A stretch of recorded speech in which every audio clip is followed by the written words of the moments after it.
தமிழ்நாட்டில் பார்த்தீங்கன்னா கிட்டத்தட்ட 4 முனை போட்டி உறுதியாக இருக்குங்கய்யா. இந்த தேர்தல் எப்படிங்க பார்க்குறீங்க? அவங்கள வீட்டுக்கு அனுப்புவோம், அவங்க இவங்கள வீட்டுக்கு அனுப்புவோம் தான் சொல்லுவாங்க.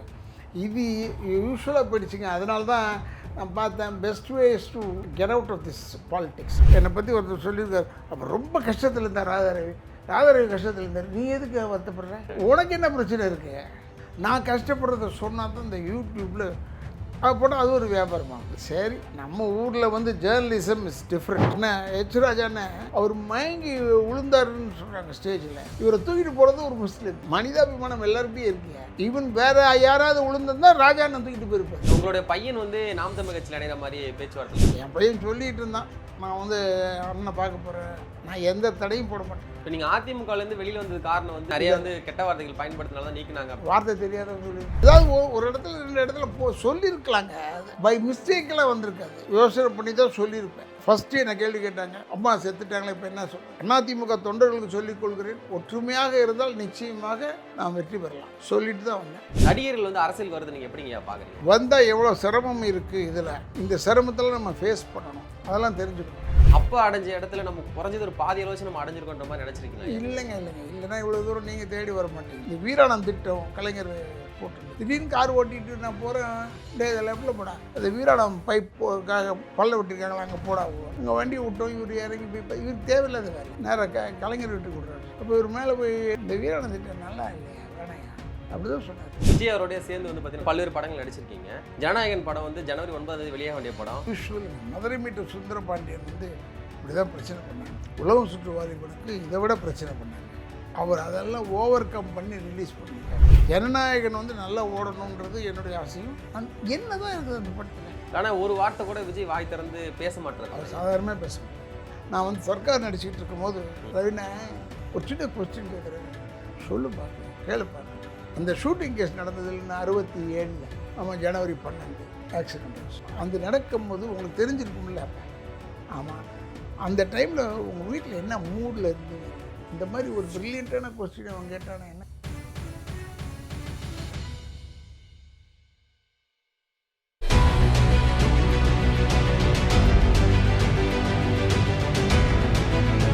உலகெங்கும் வாழக்கூடிய தமிழ் சொந்தங்கள் அனைவருக்கும் வணக்கம். இன்றைய சிறப்பு நேர்காணல் நம்மோடு இணைந்திருப்பவர் தமிழ் திரைத்துறையின் மூத்த நடிகர் திரு ராதாரவி அவர்கள். வணக்கம் ஐயா. வணக்கம். எப்படிங்க இருக்கீங்க? நல்லா இருக்கேன். உங்களை சந்திச்சதில் மிகுந்த மகிழ்ச்சி அடைக்கிறேன் ஐயா.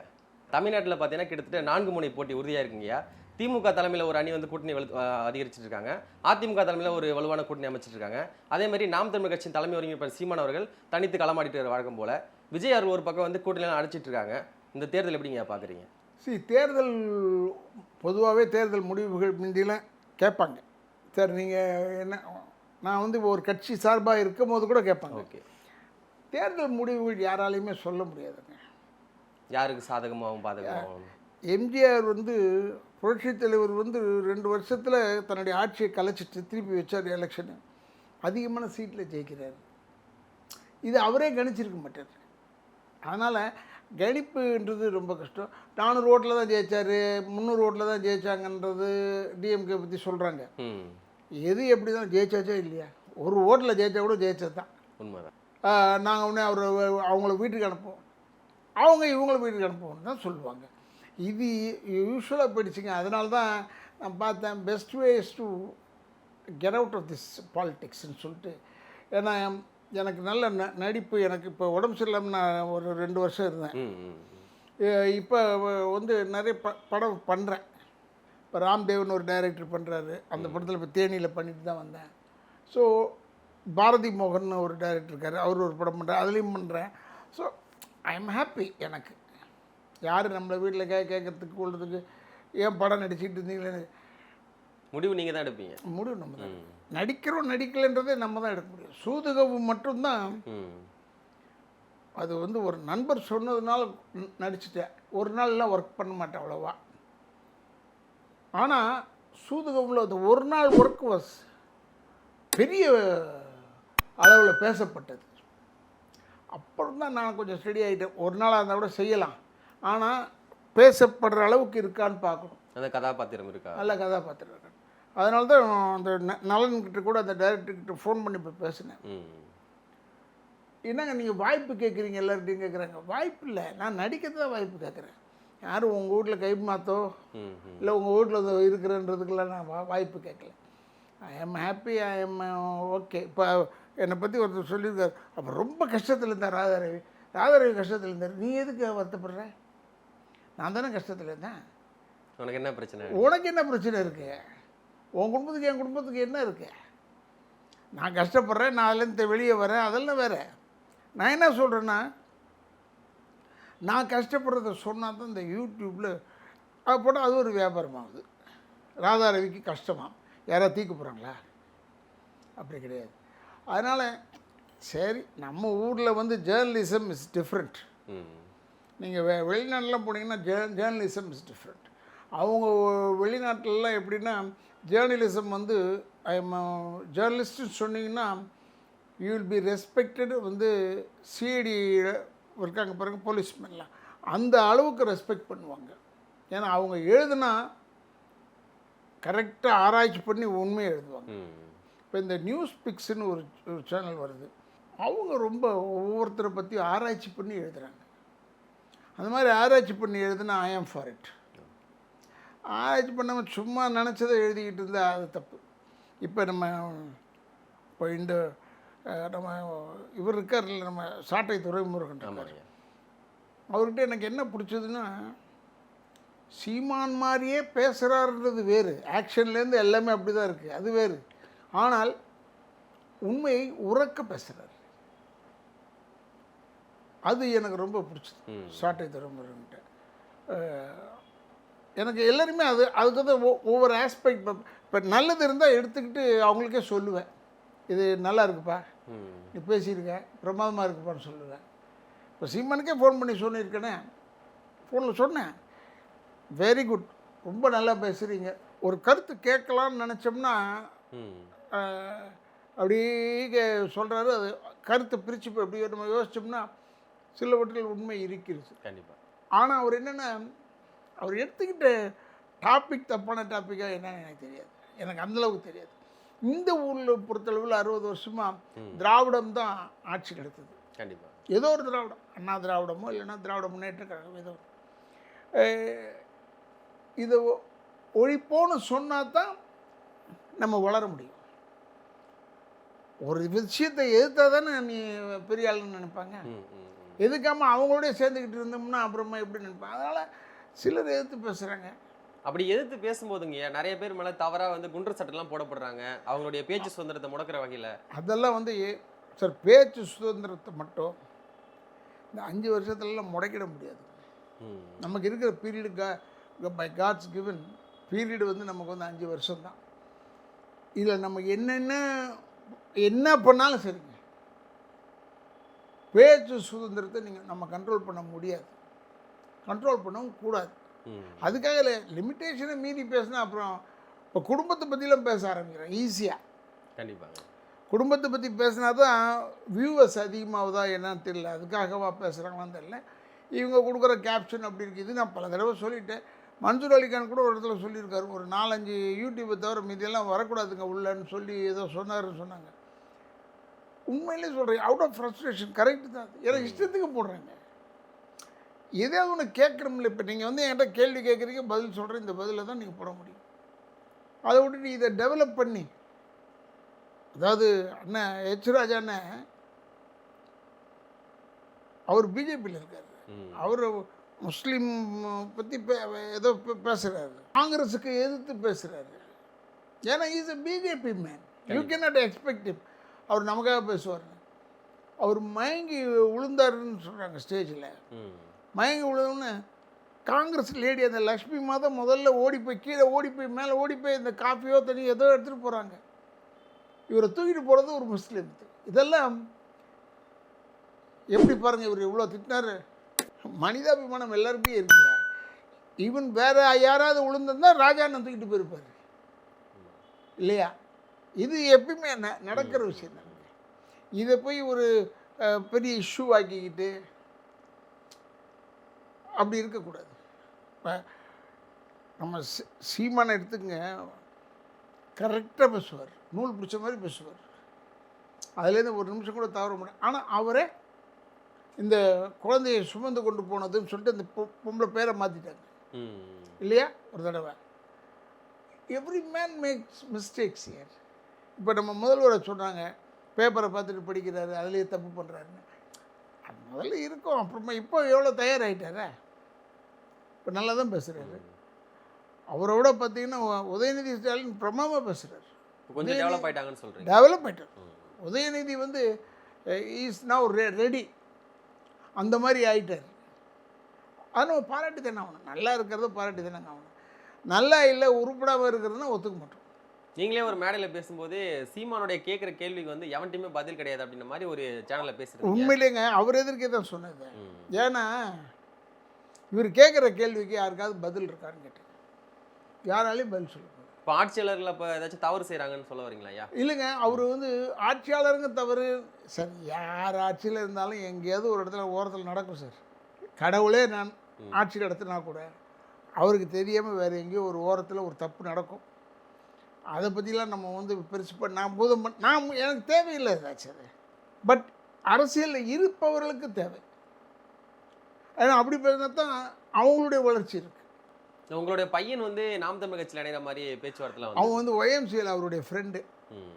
அதனால் என் பையன் சொல்லிகிட்டு இருந்தான், நான் வந்து அண்ணனை பார்க்க போகிறேன், ஒரு சாரை பார்க்க போகிறேன் சீமா. நான் எந்த தடையும் போட மாட்டேன். ஏன்னா இல்லை நாங்களாம் முட்டி போட்டு வந்தோம். நான் வந்து எங்கள் அப்பா எம்ஆர் ராதா அதனால தான் நமக்கு அரசியல் வரும்ன்றதெல்லாம் கிடையாது. நானாக டிஎம்கேல இருந்தேன், நானாக ஏடிஎம்கேக்கு போனேன், நானாக இப்போ பிஜேபிக்கு வந்தேன். அப்புறம் இப்போ எந்த கட்சியில் எந்த கட்சியிலும் இல்லைங்க, எந்த இதுலேயுமே இல்லைங்க. ஏன்னா எல்லாத்துலேயுமே இருந்த என்ன தெரியுமா ஒரு பெரிய ப்ராப்ளம்னா அவங்கள திட்டி பேசணும். இப்போ நல்லதாக இருந்தால் பாராட்டுறோம்ல, இப்போ நான் அது செய்ய முடியாது.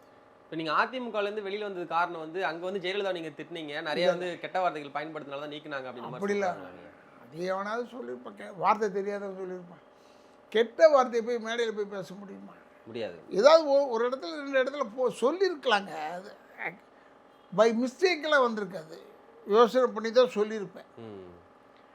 அதை யாராவது நல்ல பேச்சாளர் சொல்லினா பரவாயில்ல. யாருமே சொன்னதில்லை என்ன. ஏங்க நீங்கள் தப்பாக பேசுகிறீங்க, ஜெயலலிதா பற்றி பேச முடியுமா? நான் அந்தம்மா சாவுக்கு போகும்போது சொன்னேன். நான் தான் ஃபஸ்ட்டு பேட்டி கொடுத்த நடிகர். வெளியே வரும்போது ராஜாஜி ஹால்லேருந்து பக்கத்தில் வரும்போது பின்னாடி சன் டிவியில் கொடுத்தேன். அப்போ ஃபஸ்ட்டு என்னை கேள்வி கேட்டாங்க, அம்மா செத்துட்டாங்களே இப்போ என்ன சொல்ல.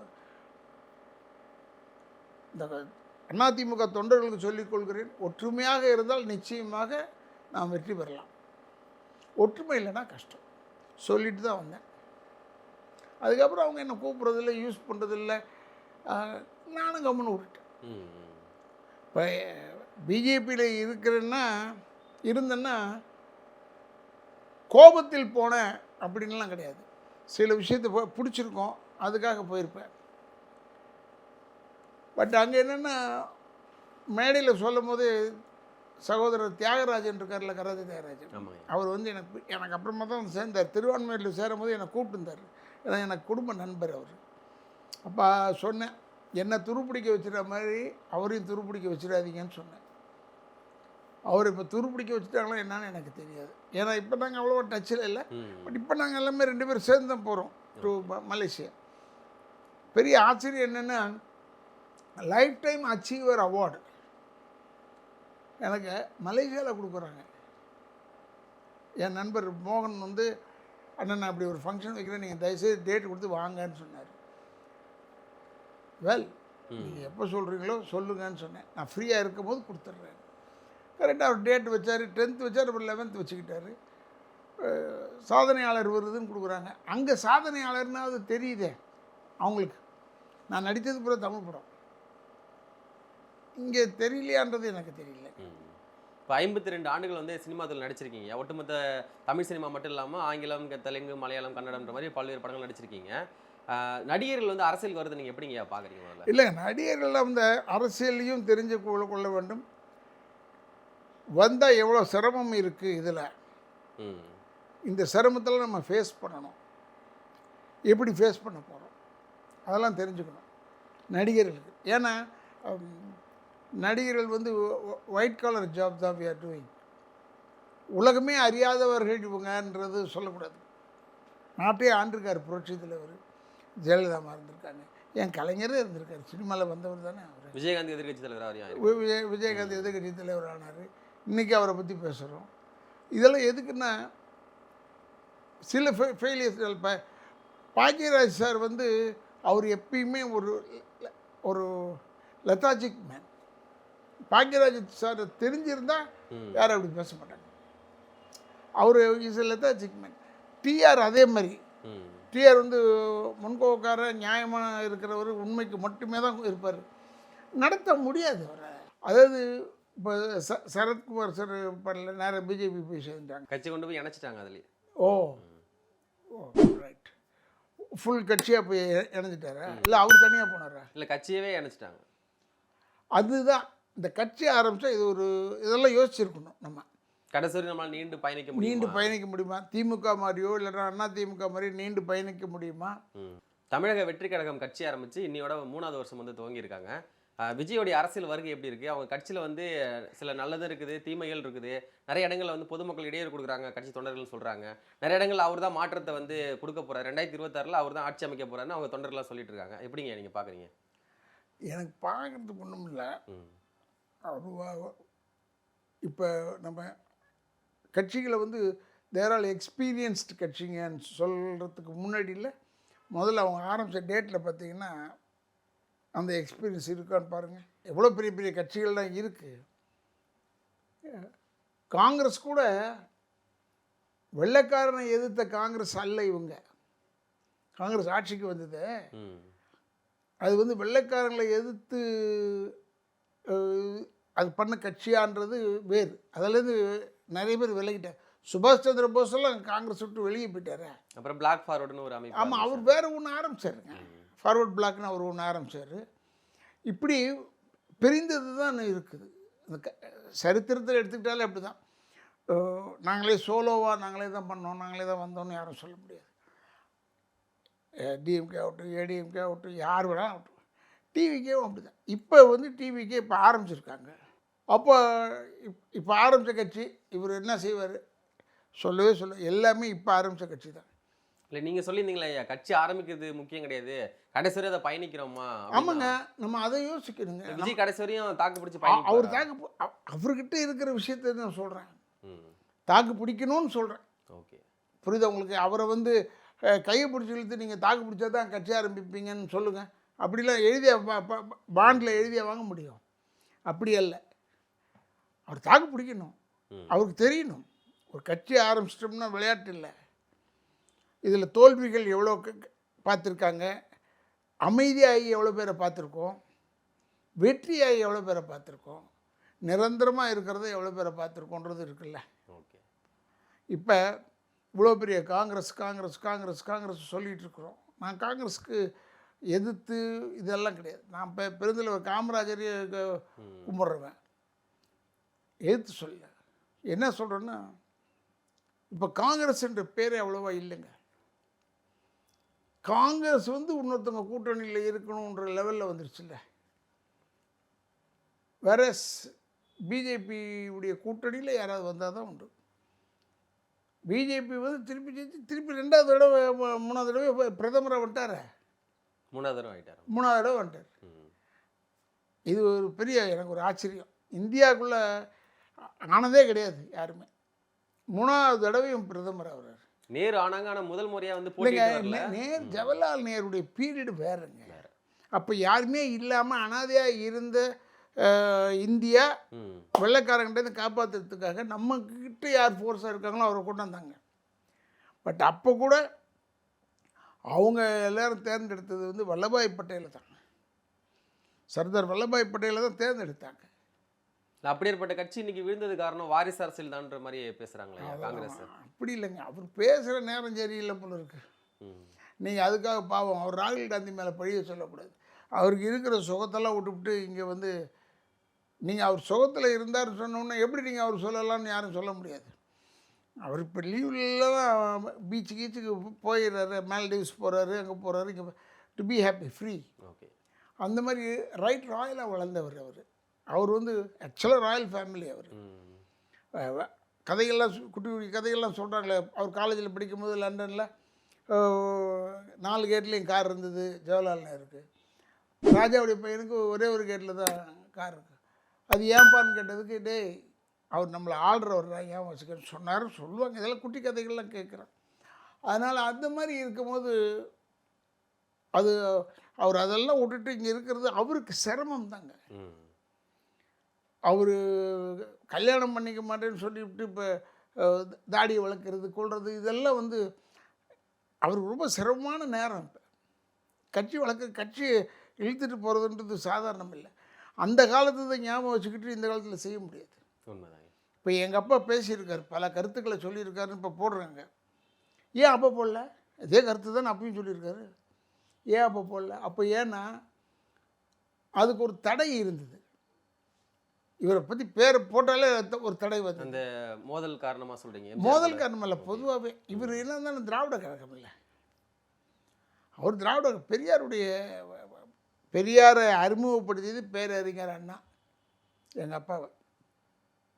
ஆனால் இவர் போய் பெரியார்கிட்ட இருந்தார். பெரியார் வந்து மணியம்மையை கல்யாணம் பண்ணும்போது பேரறிஞர் அண்ணா பிரிக்கிறாரு.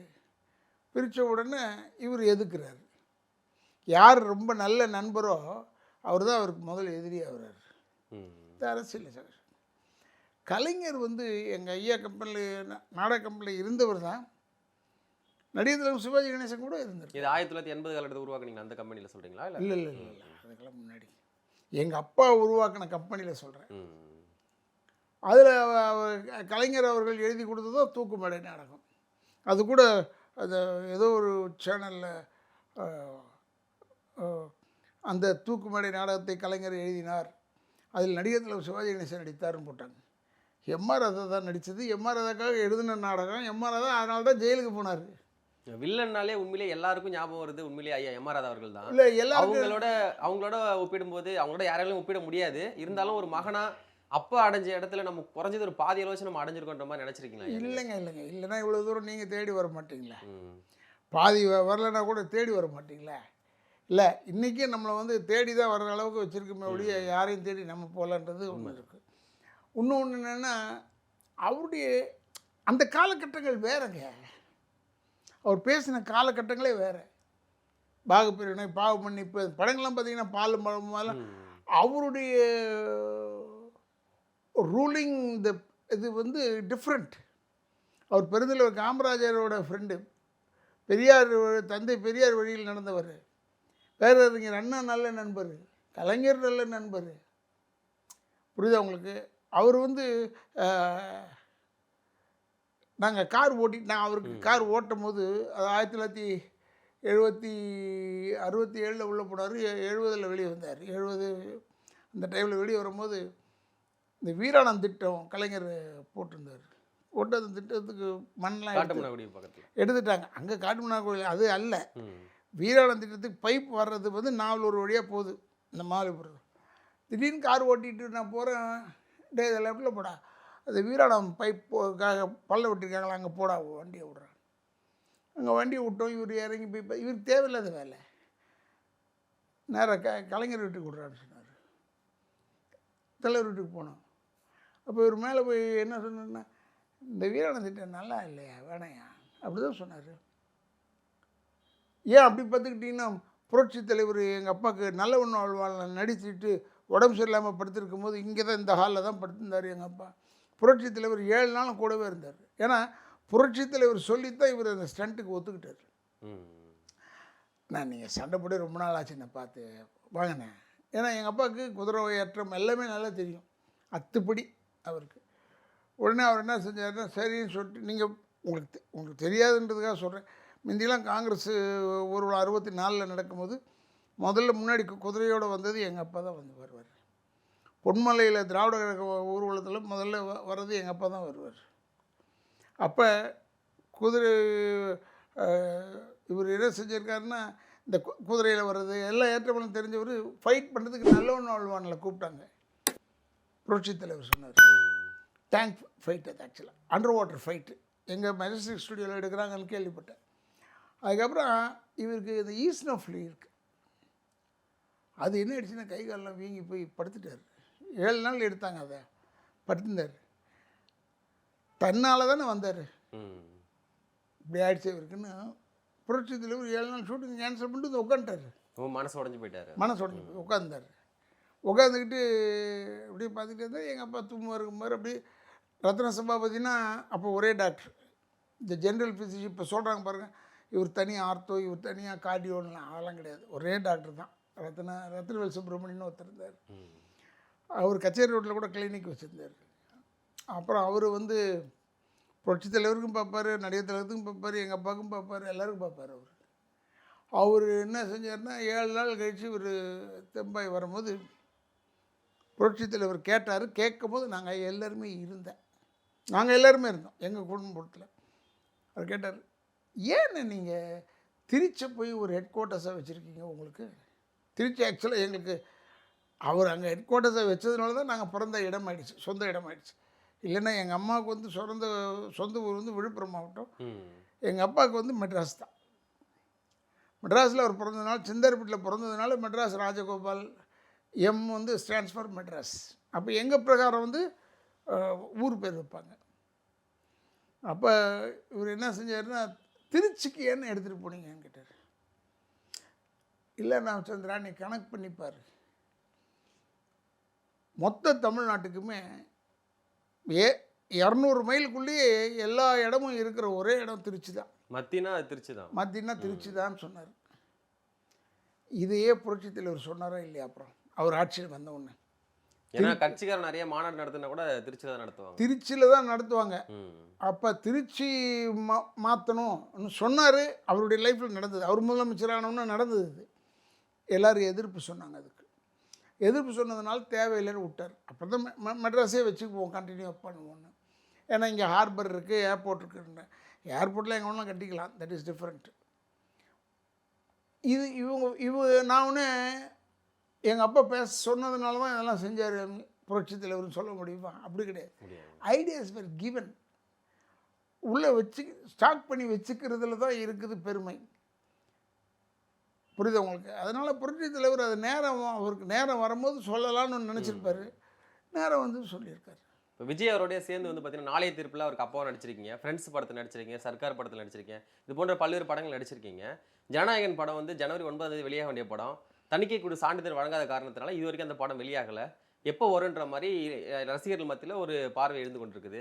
நீங்கள் என்ன நினைக்கிறீங்க? யாரால படம் வரல, என்ன தவறு நடந்ததா நீங்கள் பார்க்குறீங்க? யூஸ்வலுங்க, மதுரை மீட்டர் சுந்தரபாண்டியன் வந்து இப்படி தான் பிரச்சனை பண்ணாங்க. உலகம் சுற்று வாலிபனுக்கு இதை விட பிரச்சனை பண்ணாங்க. அவர் அதெல்லாம் ஓவர் கம் பண்ணி ரிலீஸ் பண்ணி காமிச்சார். ஓவர் கம் பண்ணணும். அவர் இதை படித்தா ஆச்சரியமாக இருக்கு. ஒழிச்சு கொண்டாந்துருக்காங்க ஃபில்ம் ரோலை, ஒளி வச்சு கொண்டாந்துருக்காங்க. All editing was done in, rerecording was done in பாம்பேன்னு சொல்கிறாங்க. பாம்பேயில் ஒன்றும் இங்கே போய் நம்ம ப்ரெஷர் பண்ண முடியாது. அதெல்லாம் ஃபைட் பண்ணி உள்ளே கொண்டு வந்தாருங்க படத்தை. அதெல்லாம் அந்த காலம் ஒருவேளை அப்படி கொஞ்சம் ஈஸியாக இருந்திருக்கு. எங்கேயோ ஒரு இடத்துல கேப் இருக்குது. இப்போ கேப்லாம் இருந்திருக்காது. கடைசி படம் என்ன அவர் அதான் நான் எதிர்பார்க்குறேன். ஜனநாயகன் வந்து நல்லா ஓடணுன்றது என்னுடைய ஆசையும் என்னுடைய எதிர்பார்ப்பு இருக்குது. எனக்கு என்ன தான் இருக்குது அந்த படத்தில்?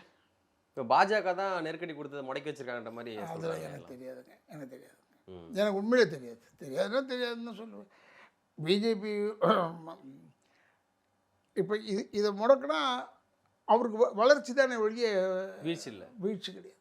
ஆனால் ஒரு வார்த்தை கூட விஜய் வாய் திறந்து பேச மாட்டார். சாதாரணமாக பேச மாட்டார். மேடைகளெல்லாம் கர்ச்சிக்கிறார். சாதாரணமாக பேச மாட்டார். எந்த இடத்துல பேசணுமோ அங்கே பேசுவாருங்க. ஆனால் அவர் சாதாரணமாக பேச மாட்டார். சரி, இவ்வளோ சொல்கிறீங்களே, நான் வந்து சர்க்கார் நடிச்சுக்கிட்டு இருக்கும்போது மெமோரியல் ஹாலில் தான் இந்த ஃபைட் எடுக்கிறோம்.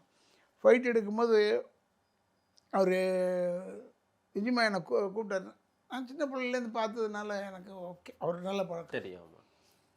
அவர் வந்து என்னை கூப்பிட்டாரு. அண்ணா ரவிண்ணா, ஒரு சின்ன கொஸ்டின் கேட்குறேன், சொல்லுப்பா, கேளுப்பான்னு சொன்னேன். அந்த ஷூட்டிங் கேஸ் நடந்ததில்லைன்னா 67, ஆமாம், ஜனவரி 12 ஆக்சிடெண்ட் ஆச்சு. என்னாச்சு? அந்த நடக்கும்போது உங்களுக்கு தெரிஞ்சிருக்கும்ல அப்போ? ஆமாம். அந்த டைமில் உங்கள் வீட்டில் என்ன மூடில் இருந்தீங்க நான் இந்த மாதிரி ஒரு ப்ரில்லியண்ட்டான கொஸ்டின் அவன் கேட்டானே என்ன பேட்டிலே கொடுத்துருக்கேன் நான். ப்ரில்லியண்ட் கேள்வி பதில். எங்கள் ஏரியாலேயும் எதிர்ப்பே இல்லை. அப்போ எதிர்ப்பு இல்லைன்னா அப்போ இவர் எல்லாருமே எம்ஜிஆர் அகேன்ஸ்டாக கிடையாது. எல்லாருமே எம்ஜிஆருடைய ஆட்களே நிறைய இருக்காங்க இங்கே. அதாவது அண்ணா டிஎம்கே இல்லை, டிஎம்கே ஆளுங்க நிறைய இருக்காங்க இங்கே. ஐ டோன்ட் நோ, எதுவுமே இல்லை தம்பி எனக்கு. ஏன்னா எங்கள் அம்மா தனலட்சுமி அம்மா, எங்கள் அம்மா இருந்தது அதெல்லாம் பார்த்தாங்க. அப்புறம் எங்கள் மாமா சின்ன மாமாவை கூப்பிட்டு, அவர் வந்து பாண்டிச்சேரியில் ஒர்க் பண்ணிகிட்டு இருந்தார் இன்ஜினியராக. அவரை கூப்பிட்டு நாகர் நீ இங்கே வந்துடுன்னு சொன்னாங்க. உடன் நாகேந்திரன் அவர் பேர், அவர் தான் எங்கள் சின்ன ஹஸ்பண்டு. அப்புறம் அவர் வந்துட்டாருங்க. ஏன்னா எங்கள் அம்மாவுக்கு சரியான சப்போர்ட்டாக கூட இருந்து மாடு செய்யணும். நடராஜன் சார் தான் எங்கள் எல்லா வச்சாங்க. மோகன் குமாரமங்கலம் டீம் எங்களுக்கு பெரிய ஆள். மோகன் குமாரமங்கலம் இதெல்லாம் வச்சு அவங்க பார்த்துக்கிட்டு இருந்தாங்க. தம்பி எனக்கு தெரியாது, நான் அந்தளவுக்கு ஆள் இல்லையே அப்படின்னு சொன்னேன். ஆனால் அவர் கேட்ட கேள்வி பாருங்கள், நான் இன்னும் கூட யோசிச்சுக்கிட்டே இருக்கேன். அதனால தான் ஞாபகமாக சொல்கிறேன் இதை, இல்லைன்னா இதை சொல்லணும்னு அவசியம் இல்லை. இப்போ வரக்கூடிய 2026 தேர்தல் சட்டமன்றத்தில் வந்து உங்களுக்கு ஏதாச்சும் கட்சியிலேருந்து அழைப்பு வந்துச்சு போட்டியிட சொல்லி? நான் 2002 to 2006 நீங்களே சைதாப்பேட்டை சட்டமன்ற உறுப்பினராக இருந்திருக்கீங்க. இந்த முறை அது மாதிரி போட்டியிட சொல்லி வாய்ப்பு வந்துச்சா உங்களுக்கு? இல்லைங்க, எங்கள் வருவோன்றது வேறுங்க, வந்திருக்கலாம். அப்படி உங்களுக்கு ஏதாச்சும் ஆசை இருக்கா அந்த மாதிரி போட்டியிடணும்? எனக்கு அது மாதிரிலாம் ஆசை கிடையாதுங்க. எனக்கு வந்து இதில் நின்றுக்கிட்டு நான் தான் ஒரு தடவை எம்எல்ஏ இருந்துட்டேன். அம்மாவுடைய ஆசையில் ஒரு தடவை இருந்துட்டேன், போதும். பாஜகலேருந்து உங்களுக்கு சீட்டு ஒதுக்கப்பட்டா நிற்பீங்களா? இல்லைங்க, நிற்க மாட்டேன். இப்போவும் சொல்கிறேன், எதுலேருந்து சீட்டு ஒதுக்குனாலும் அது ஒரு நம்ம மூடுக்கு ஒரு வேளை ஒத்து போகாத ஒரு ஏரியா. அது எதுக்கு அது போயிட்டு நின்றுக்கிட்டு ஓகே இன்னொருத்தனுக்கு சும்மா கும்பிட்டுக்கிட்டு செய்ய போகிறோமா செய்ய போகிறது இல்லைன்னு தெரிஞ்சு கும்பிடணும். ஓகே. இப்போ ஸ்டாலினுடைய தலைமையில் வந்து பார்த்தீங்கன்னா 6வது முறை வந்து ஆட்சி அமைச்சு முடிச்சிருக்காங்க. கிட்டத்தட்ட 2 மாதத்தில் ஆட்சி முடிவடைக்க போகுது. இந்த ஆட்சியில் வந்து அவங்க கொடுத்த வாக்குறுதியில் கிட்டத்தட்ட 13 விழுக்காடு கூட அவங்க நிறைவேற்றலைன்ற மாதிரி எதிர்கட்சியில் குற்றம் சுமத்திட்டு இருக்காங்க. எல்லாருமே நீங்கள் வந்து சொல்கிறவங்க ஆட்சியில் வந்துட்டோம், அவங்களும் வாக்குறுதி கொடுத்து தானே வருவாங்க. கண்டிப்பாக. அதில் எத்தனை வாக்குறுதி அவங்க நிறைவேற்றுறாங்கன்னு கேளுங்க. பெட்டிஷன் கொடுப்போம். இது கலைஞர் ரொம்ப பிரமாதமாக சொன்னார். ஒரு மந்திரி அமைச்சரை கூப்பிட்டு நீங்கள் விழா நடத்தினாலே அது கோரிக்கை விழாவாகத்தான் இருக்கும் அப்படின்னு சொன்னார். என்னென்னா நாங்கள் வந்து பெட்டிஷன் கொடுக்குறோம், எங்களுக்கு இது நடக்கணும்னு. அண்ணா அறிவாலயத்தில் செஞ்சோம் 30 விழா நடிகர் சங்கத்திலேருந்து. அப்போ நான் நடிகர் சங்க தலைவராக இருந்தேன், செக்ரட்டரியாக இருந்தேன், சாரி. அப்போ அவர் சொன்னார், தலைவர்களை கூப்பிட்டு அரசியல்வாதிகளை கூப்பிட்டு நடத்துகிறார்கள் என்றாலே அது கோரிக்கை விழாவாகத்தானே இருக்க வேண்டும். அது மாதிரி கோரிக்கை கொடுத்துருக்காங்க. சொல்லிவிட்டு எது எங்களால் முடியுமோ அதெல்லாம் முடியும்னு சொல்லியிருக்கோம். எது எங்கள் கட்டுப்பாட்டுக்குள்ளே இல்லாததெல்லாம் போய் பேசி என்னன்றதை பார்த்துட்டு அப்புறமா முடிவு எடுப்போம்னு சொல்லியிருக்கோம் அப்படின்னு சொன்னார். அப்போ தான் எனக்கு தெரிஞ்சது, ஓஹோ இதை வந்து பிறகு பார்ப்போம் கூட கிடையாது, இதை நம்ம பேசி முடிவெடுப்போம்னா நடக்காதுன்னு அர்த்தம். முடியும்னா முடியும் போடுவாங்க. அப்போ நம்ம கொடுக்குறதும் நீங்களும் கொடுக்குறது 20 கொடுத்தா தான் நாங்கள் ஒரு 3 முடியும்னு சொல்லுவோம். அதுதாங்க தேர்தல் அறிக்கையும். நீங்கள் அப்படி தான் எடுத்துக்கணும். எதிர்த்து பேசுகிறவங்க அப்படி தாங்க பேசுவாங்க. இப்போ நான் என்னை எதிர்த்து பேச வச்சிங்கன்னா அப்படி தான் பேசுவேன். இவங்க சொன்ன வாக்குறுதிகளை காப்பாற்றி இருக்கிறார்களா அப்படி கேட்பேன். இதெல்லாம் யூஸ்வலுங்க, அப்படியே காதில் வாங்கிட்டு போயிட்டே இருக்கணும். Stalin is doing a good job. அதில் பதில் சொல்ல மாட்டார் எதுக்குமே. இதுவரைக்கும் அவர் வாய் திறந்ததில்லை, கூட்டணி கட்சிகள் தான் வாய் திறக்கிறது எல்லாம். ஏன்னா அந்த கட்சியில் உள்ள முக்கிய பொறுப்பாளர் யாராவது பேசுகிறாங்க, அது பேச வைப்பாங்க. பட்டு முந்தி வந்து கலைஞரே பில் சொல்லிடுவார். அந்த காலகட்டங்கள் வேறு, இந்த காலகட்டங்கள் வேறு. இளைஞர்கள் எல்லாருமே ஒரு மாற்று அரசியல் வேண்டும் அப்படின்ற மாதிரி குரல் எழுப்பிட்டு இருக்காங்க. இன்னைக்கு மாற்று அரசியல் தமிழ்நாட்டில் பார்த்தீங்கன்னா ஒரு பக்கம் சீமான் அவர்கள், இன்னொரு பக்கம் விஜய் அவர்கள். 2 பேரில் யார் வெற்றி அடைந்த வாய்ப்பு அதிகமாக நீங்கள் பார்க்குறீங்க? பாருங்க, நல்ல அடிப்பட்டவர் யாருன்னா இதில் கொஞ்சம் அதிகமாக அடிப்பட்டவர் சொன்னால் சீமான் தான் அடிப்பட்டவர். இந்த மாதவன் சார் சொன்னார் அன்னைக்கு, தம்பி ஏதோ ஒரு படத்தில் அவர் நடிச்சிருக்கேன்னு சொன்னார். இவர் டைரக்ட் பண்ண படம், டைலாக் எழுதியிருக்காரு. பாட்டு எழுதியிருக்காரு, அதெல்லாம் பண்ணார். After the arrest of Rameswaram தான் எனக்கு சீமானை தெரிஞ்சுது. யாருப்பா இவருன்னு கேட்டு, இந்த தம்பி யாருன்னு கேட்டிருக்கேன். பட் சீமான் அப்புறம் போக அவர் பேச்சை கேட்க ஆரம்பித்தேன். ஏன்னா சில டைமில் he was வெரி லாஜிக்கல். உங்களோட நேரத்தை ஒதுக்கி நிறைய தகவலை கூட பகிர்ந்தீங்க. மிக்க மகிழ்ச்சி. நன்றிங்க ஐயா. நன்றி நன்றி நன்றி. எல்லாரையும் கேட்டதாக சொல்லுங்கள். சரிங்க. சாட்டை திருமுருகன்லாம் கேட்டதாக சொல்லுங்கள். எனக்கு அவர் பேச்சு ரொம்ப, அவர் பேச்சும் பிடிக்கும். அஃப்கோர்ஸ் சீமான் வந்து சொல்ல தேவையில்லை, இவ்வளோ நேரம் சீமானை பற்றி தான் பேசியிருக்கோம். தாய் தந்தையரை முதியோர் இல்லத்தில் சேர்த்து விடாதீர்கள். இளைஞர்களுக்கு சொல்கிறேன், அது பெண்களாக இருந்தாலும் சரி, ஆண்களாக இருந்தாலும் சரி, தாய் தந்தையரை கடைசி வரைக்கும் வச்சு காப்பாற்றுங்க. அதுதான் பெரிய ஆசீர்வாதம். ரொம்ப நல்லா இருக்கலாம். தேங்க்யூ. ரொம்ப நன்றிங்க. சாட்டை எடுத்து நாட்டை திருத்து இளம் தலைமுறை